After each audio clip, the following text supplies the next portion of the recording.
sight of such endless avenues of fishy-eyed vacancy and death start up vestigial fears and aversions that not even the stoutest philosophy can disperse. There were infrequent shambling forms in the dismal streets and unpaved lanes. I was looking at a large pillared hall on the right-hand junction ahead.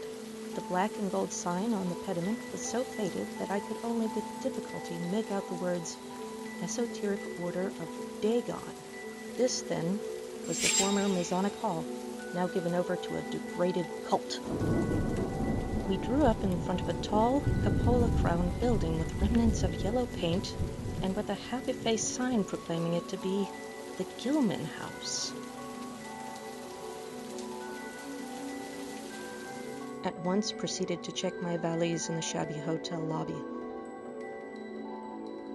The sullen, queer-looking night clerk told me I could have room 428 on next the top floor, large but without running water, for $1.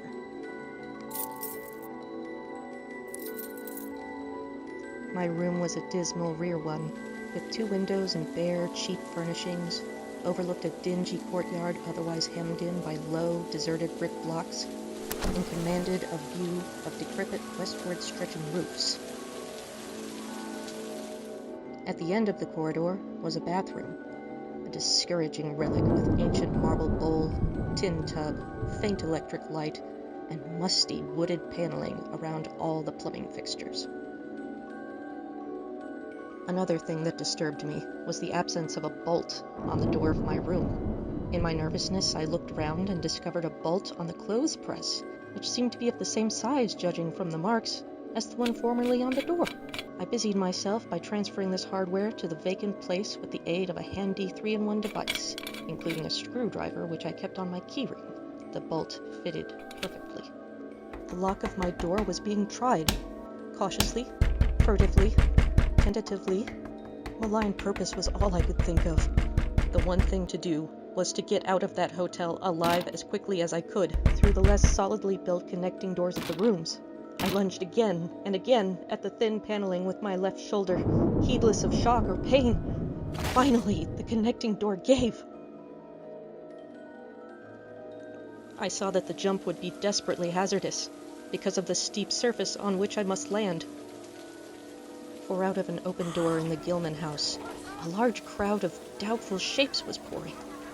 Lanterns bobbing in the darkness and horrible croaking voices exchanging low cries in what was certainly not English. Their features were indistinguishable, but their crouching, shambling gait was abominably repellent.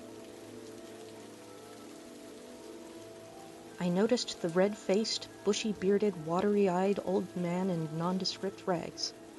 This, of course, must be Zadok Allen, the half-crazed, licorice nonagenarian whose tales of old Innsmouth and its shadow were so hideous and incredible. The wheezing ancient's rambling took a turn that caused me to lean forward and listen alertly.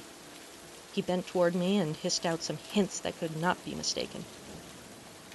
Everybody was in a bad way them days. Trade falling off, mills losing business.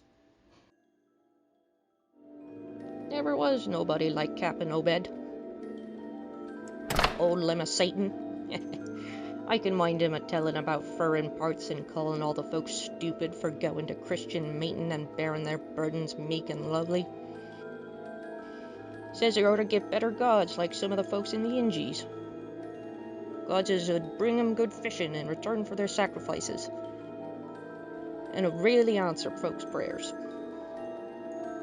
Wallachia gave him a funny kind of thingamajig made out of lead or something, that he said would bring up the fish things from any place in the water. The idea was to drop it down with the right kind of prayers and such. Fish begun to swarm into the harbour fit to kill, and heaven knows what size cargoes we begun to ship out to Newburyport, Arkham, and Boston. They run the congregational parson out of town. We all had to take the oath of Dagon. No use balking. I took the first and second oaths of Dagon off an Obed, so was protected. Barnabas is about changed. can't shut his eyes no more and is all out of shape. They say he still wears clothes, but he'll take to the water soon. Great, watery spaces opened out before me, and I seemed to wander through titanic sunken porticos and labyrinths of weedy cyclopean walls. We dived down through black abysses to cyclopean and many-columned Yantle, and in that lair of the deep ones, we shall dwell amidst wonder and glory forever.